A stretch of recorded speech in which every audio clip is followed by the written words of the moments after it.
Nomor 3, Allahu Akbar. Bar begini. Biasanya yang dikerjain yang nomor berapa? Oh, nomor 3. Iya. Nomor 3. Ya Allah, ini jangan salahin tipikal orang yang ganjarannya udah kebanyakan. Lagi pengen ngurang-ngurangin ganjaran. Yang gede, Allahu Akbar. Bar habis di sini. Baru turunin. Turun aja. Turunnya jangan begini. Kalau begini bakal begini. Ada 2, ada di tengah, silakan. Ada di kiri. Ini posisi ini aja nih. Ini susu, kiri. Ini jantung. Ada di tengah, nggak apa-apa. Ini jari bagaimana? Saudara boleh jarinya begini, gitu. Boleh. Saudara jari begini boleh. Begini boleh. Boleh begini. Bismillahirrahmanirrahim. Alhamdulillahi rabbil alamin. Assalatu wassalamu ala asyrafil anbiya'i wal mursalin Sayyidina wa maulana Muhammadin wa ala alihi wa sahbihi ajma'in. Allahumma inna nastahdika li arsyadi amrina wa zidna ilman yanfa'una. Qala al-imamul muallif rahimahullahu ta'ala wa nafa'ana bihi wa bi barakati ulumihi wa ghafara lahu wa limasyayikhihi wa limasyayikhina amin. Wa wad'uhuma tahta sadrihi wa fawqa surratihi lil ittiba'i. Dan disunatkan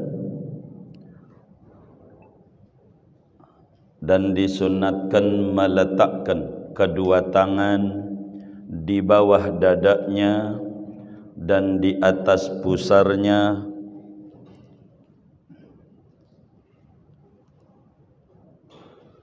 lil ittiba'i, karena mengikuti Rasulullah sallallahu alaihi wasallam. Akhidan biyaminihi ku ayasarihi, padahal memegang dengan tangan kanannya akan pergelangan tangan kirinya.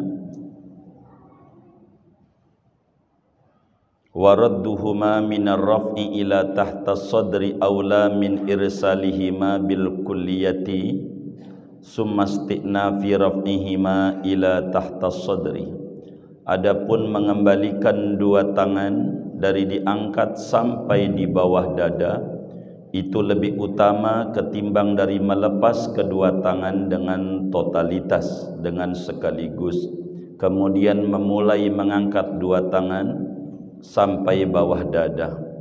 Qala al-Mutawalliyu, berkata oleh Imam Mutawalli, wa'tamadahu ghairuhu, dan memuktamadkan akan maqal al-Mutawalli oleh ulama lainnya, yang bagi an yandura qabla ar-raf'i wa takbiri ila maudhi'i sujudihi, seyogianya bahwa memandang ia sebelum mengangkat tangan dan sebelum takbir ke tempat sujudnya. Wa yatruqa ra'sahu qalilan summa yarfa'a, dan menundukkan ia akan kepalanya padahal sedikit, kemudian mengangkat ia akan dua tangannya. Wallahu a'lam bishawab. Segini, Bapak, Ibu, saudara-saudara sekalian yang mulia, malam hari ini kajian kita masih membahas sunnah-sunnah ketika takbiratul ihram. Perlu difahami oleh kita bahwa sunnah-sunnah solat itu banyak sekali. Sampai ulama tulis 1.500 sunnah yang disingkat menjadi 3 kategori. Ada sunnah sebelum solat, ada sunnah ketika solat, dan ada sunnah sesudah solat. Dan kita memasuki sunnah-sunnah ketika solat. Kitab kita Fathul Muin ini, di dalam setiap rukun-rukun solat langsung dimasukkan sunnah-sunnah yang mengiringi rukun. Jadi sehingga praktek solat kita jauh lebih enak karena disusun semuanya dengan rapi oleh Sayyidi Syekh Zainuddin Al-Malibari. Pertemuan yang lalu dijelaskan sunnah Di dalam takbiratul ihram roknya mati. Allahu Akbar ndak usah dihidupin. 2, tangannya diangkat. Ini baru 2. Karena kemarin kita menerangkan ada berapa tempat tangan diangkat, begitu. Nah, kemudian malam hari ini kita memasuki yang keberapa ini? Pertama menjazamkan ra', 2 menjaharkan takbir, 3 mengangkat tangan, dan malam hari ini yang keempat. Apa itu sunat takbir yang keempat? Sesudah tangan kita diangkat, saudara, sunat tangan kita diletakkan dengan posisi di bawah dada dan di atas pusar. Prakteknya begini. Jadi kalau takbir, saudara, kalau takbir kita begini, Allahu Akbar. Bar itu habisnya di sini. Ini bar habis. Selesai bar itu habis di sini. Ini digimanain tangan nih habis bar nih? Diapain tangan kita? Maka kudu diturunin. Nah, turun ini bagaimana? Ini mau mengatur turun. Bila takbir sudah selesai, takbir Allahu Akbar, bar tuh tangan habis di pundak, posisi tangan. Ada kesunatan berikutnya, tangan ini diturunin. Bagaimana turunnya? Biasa aja. Tidak ada kesunatan menurunkan tangan kanan dulu. Inilah yang kelirunya orang di dalam meletakkan tangan dalam takbir.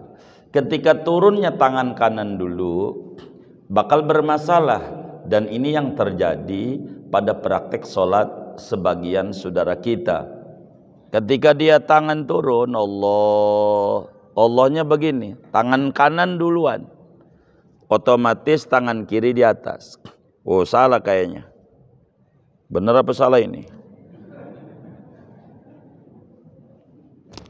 Itu yang diputer-puter tuh. Itu gara-gara kesalahan memahami ajaran. Jadi bar tuh di atas. Sesudah takbir beres, tangan diturunin. Allahu Akbar, baru turun. Jangan barnya tangannya disidakep. Allahu Akbar. Ada nggak yang model begitu? Yang mana orangnya nih? Ini. Ya Allah, ngantuk ngajinya. Ini harus benar. Ini kesunatan yang keempat. Sesudah tangan diangkat, tangan sunat diturunin sesudah beres takbir. Sesudah beres takbir. Turun tuh bukan takbir belum beres. Allahu Akbar. Namanya udah beres tuh takbir. Tangan diturunin. Bagaimana? Wa wad'uhuma, sesudah beres itu tangan takbir, sunat tangannya diletakkan di mana posisinya? Diturunin di bawah dada dan di atas pusar. Jangan tangannya di atas dada. Allahu Akbar. Jangan juga tangannya di bawah pusar. Burung nggak bakalan terbang, tuh burung paten. Nggak usah dipegang. Di bawah dada, di atas pusar. Dari mana dalilnya? Di dalam kitab Al-Mustadrak ala Sahihain, Al-Imam Hakim riwayatkan dari Imam Ali bin Abi Thalib, sahabat Rasul, menantu Rasul, sepupu Rasulullah sallallahu alaihi wasallam. Di dalam mentafsiri ayat Inna a'tainakal kautsar fasholli li rabbika wanhar. Mal muradu bi wanhar? Apa makna wanhar? Kata Imam Ali bin Abi Thalib, wanhar itu wad'ul yamin 'alal yusra tahtan nahri fis sholati. Jadi fasalli li rabbika inna a'tainakal kautsar. Sesungguhnya kami berikan kepadamu nikmat yang banyak. Fasalli, maka salatlah engkau, wanhar, dan letakkan tangan kananmu di atas tangan kiri di bawah lehermu, yakni di bawah dada. Kata para ulama, tidak mungkin Imam Ali mentafsiri ini dari sisi lughat maupun dari sisi sendiri, mesti dapat ajaran dari Nabi besar Muhammad sallallahu alaihi wa alihi wasallam. Sebab di dalam kaidah usul, ma qalahu sahabi fima la majala lahu fil aqli hukima bil marfu'. Bila mana sahabat Nabi bicara sesuatu yang tidak ada di dalam pemikiran, itu pastikan punya sumber dari gurunya, yakni Nabi besar Muhammad sallallahu alaihi wasallam. Imam Ali mengartikan wanhar itu tangan habis Anda takbir taruh di bawah dada di atas pusar. Wanhar. Meski saudara yang sering dengar wanhar itu ngorbanlah begitu. Itu kan yang tafsir kan banyak begitu. Lil ittiba, dalilnya karena mengikut Rasulullah sallallahu alaihi wa alihi wasallam. Dari mana lagi? Dalam hadis yang sahih Imam Ibnu Khuzaimah, mazhab Syafi'i itu saudara, mazhab yang paling hebat dari sekian banyak mazhab yang ada. Sebab dalam mazhab Syafi'i begitu banyak mujtahid dari kalangan mufassirin, pakar-pakar tafsir, bahkan pakar-pakar hadis, itu adalah banyak daripada ulama-ulama bermadzhab Syafi'i. Di antaranya Ibnu Khuzaimah. Ibnu Khuzaimah di dalam kitab Sahih Ibnu Khuzaimahnya meriwayatkan hadis dari Sayyidina Wa'il bin Hujr, kata beliau, "Shallaitu ma'an Nabi sallallahu alaihi wasallam fa wada'a yadahul yumna ala yadihil yusra tahta sadrihi." Aku sholat bersama Rasulullah sallallahu alaihi wasallam. Takbirlah Nabi, kulihat itu Nabi, tangannya ditaruh yang kanan di atas yang kiri di bawah dada. Jadi jangan di atas dada. Allahu Akbar. Tidak ada. Di bawah dada. Di bawah dada. Di bawah dada. Nah, bagaimana tangan ini posisinya? Posisinya tangan kanan memegang pergelangan tangan kiri. Ini namanya pergelangan, tempat gelang cewek biasanya. Ininya megang begini, tangannya di bawah dada, di atas pusar. Biar saudara mengukur di atas pusar, ini kelingkingnya yang kiri tempelin di pusar yang bodong, yang kiri diriin, itu di atas, berarti di atas. Ini di atas. Nah, posisi tangan ini di mana? Setelah kita di bawah dada, letak percisnya pada bagian ini, saudara, pembesar-pembesar madhab Syafi'i berbeda. Imam Bajuri sebagai rektor Al-Azhar menyuruh tangan ini di bawah dada, di bawah susu yang kiri. Karena di situ ada hati. Jadi tangannya letakin di lempengan susu kiri. Ini Imam Bajuri dan ulama sesudah Imam Bajuri. Imam Bajuri ini kakek guru bagi Syekh Nawawi Al-Bantani. Karena Syekh Nawawi di antara punya guru adalah Sayyid Ahmad bin Abdurrahman An-Nakhrawi, Sayyid Abdul Hamid Ad-Dagestani, dan beliau ngaji kepada Imamul Bajuri, rektor Al-Azhar. Nah, Imam Bajuri menyuruh tangan ini diletakkan di bawah dada sebelah kiri, di situ ada hati, jantung kata kita. Namun para ulama mengata yang lain, apa yang dinaskan oleh Ibnu Hajar Al-Haytami di dalam Tuhfatul Muhtaj, dan begitu juga banyak ulama-ulama, tujuan tangan ini seperti apa yang Imam Syafi'i jelaskan dalam kitab Al-Um, Al-Imam Yahya Al-Umrani di dalam kitab Al-Bayan pada Syarah Al-Muhadzab. Tujuan tangan ini adalah biar tangan gak gerak-gerak, sehingga ditaruh di tengah boleh. Bila ada orang tangannya tidak di kiri, jangan salahin, ada dalilnya begitu. Bila ada orang tangannya di dada sebelah kiri, itu ada dalilnya dengan jalur dari Imamul Bajuri. Itu seperti demikian. Artinya begini saudara, akbarnya nih, Allahu Akbar, turunin. Ada yang rada kemari, tapi ini doang nih yang lempeng di hati, susu sebelah kiri. Enggak semuanya, ada yang semuanya sampai begini. Ini keliru. Ininya doang nih ditaruh di sebelah mari. Ada juga di tengah. Intinya tangan ini saudara mau ditaruh di tengah, silahkan. Saudara mau ditaruh di bawah susu sebelah kiri, silahkan. Itu dua-duanya daripada pembesar-pembesar madhab kita, Imam Syafi'i radhiyallahu ta'ala anhum ajma'in. Ini ulama-ulama. Begitu tangan ini disidakepin, ditempel. Ada ajaran seperti apa yang Imamul Ghazali ajarkan, tapi dhaif di dalam madhab. Ini dilepas dulu. Tapi kalau di kita punya negeri, kita nggak lihat praktek ini.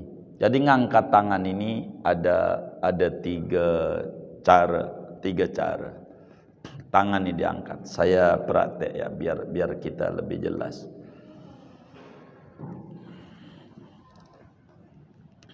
Biar kelihatan.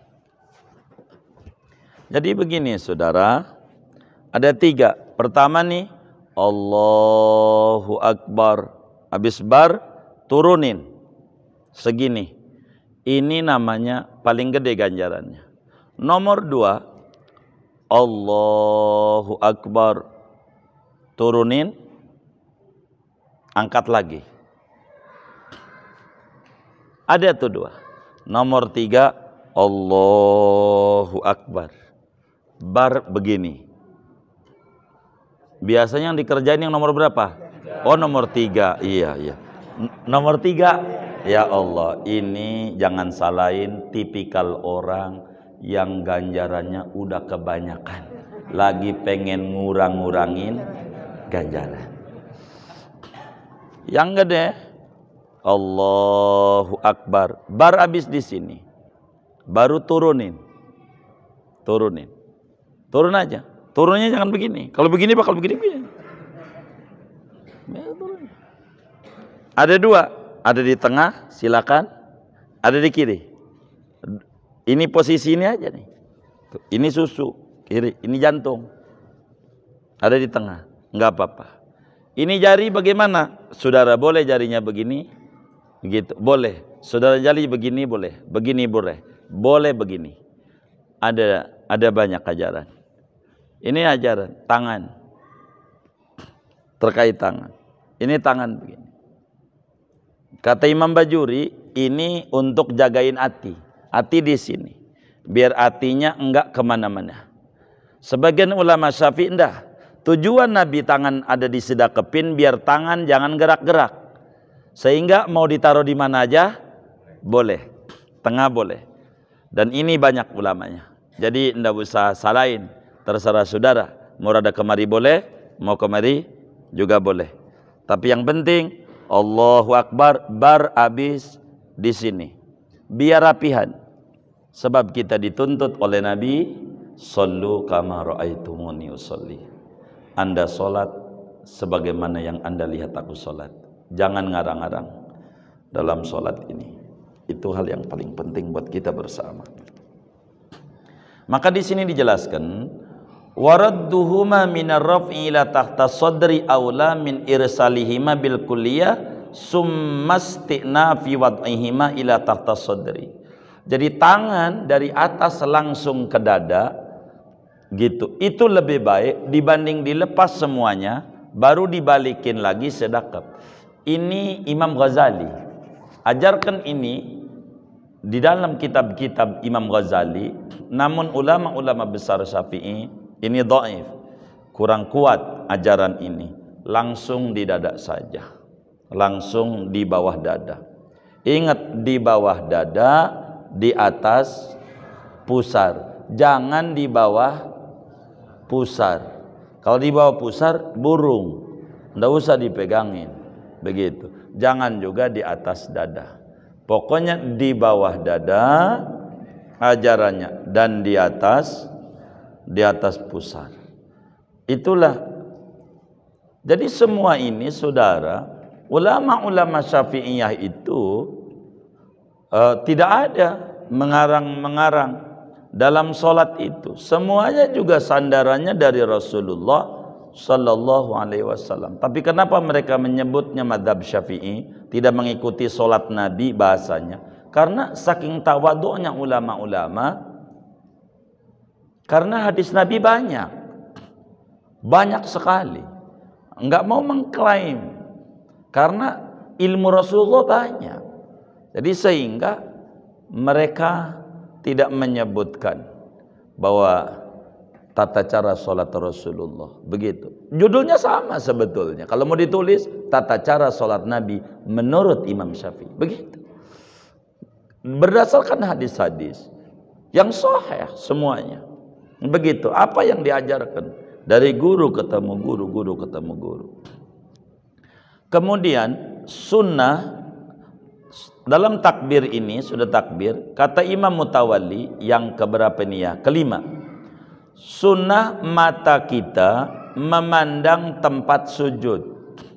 Dari sebelum kita takbir, mata kita memandang tempat sujud. Memandang tempat sujud. Dari mana dalilnya? Di dalam hadis yang sahih diriwayatkan oleh Imamul Baihaqi di dalam kitabnya As-Sunan Al-Kubra dari sahabat Nabi, juga sepupunya Nabi, Sayyidina Abdullah bin Abbas radhiyallahu taala anhuma, kata beliau, kana an-nabiyyu sallallahu alaihi wasallam idza istaftaha as-salata lam yanzur illa ila maudhi'i sujudihi. Kata Sayyidina Abdullah bin Abbas, sahabat Nabi yang luar biasa, begitu, 1660 hadis disampaikan kepada umat.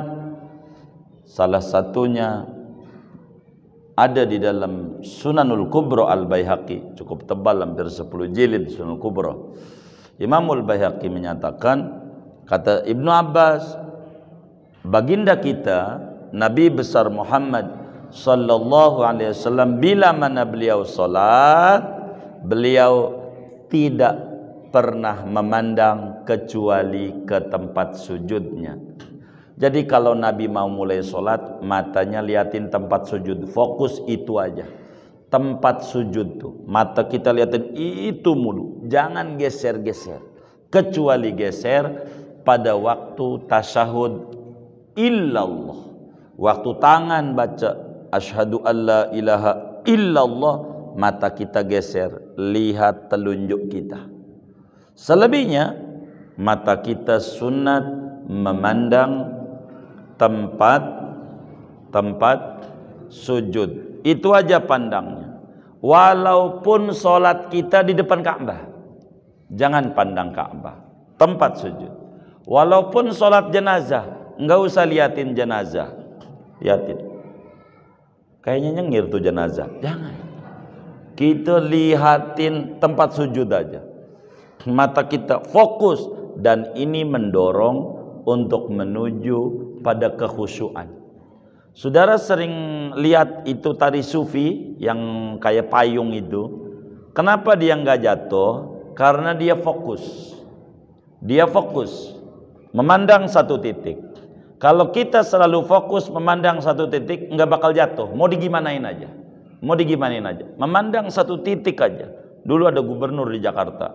Dia apain aja begini. Karena dia memandang satu titik nggak jatuh-jatuh. Sampai kelar.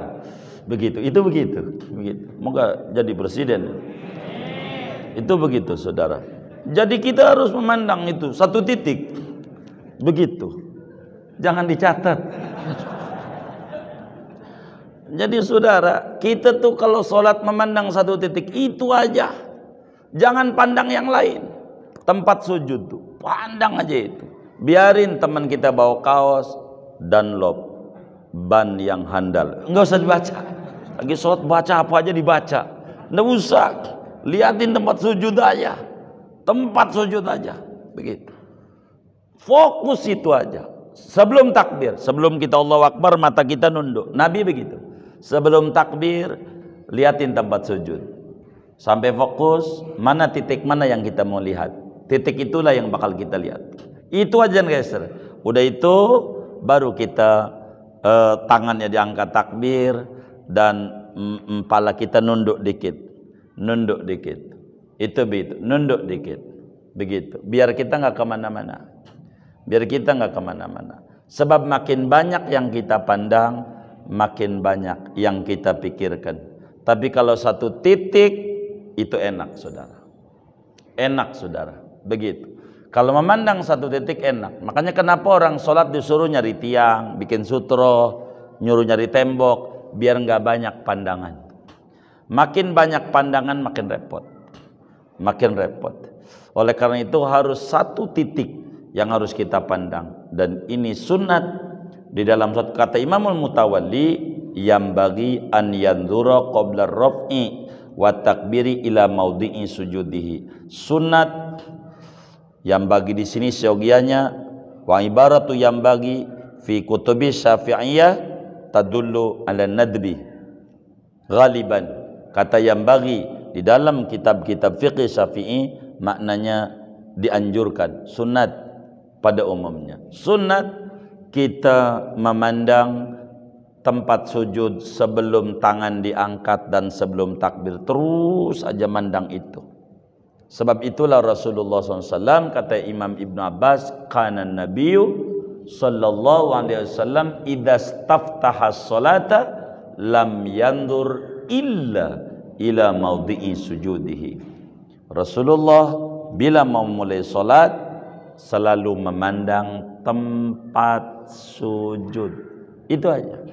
Biar depan Ka'bah, biar depan Ka'bah. Tempat sujud aja, fokus aja pandang itu.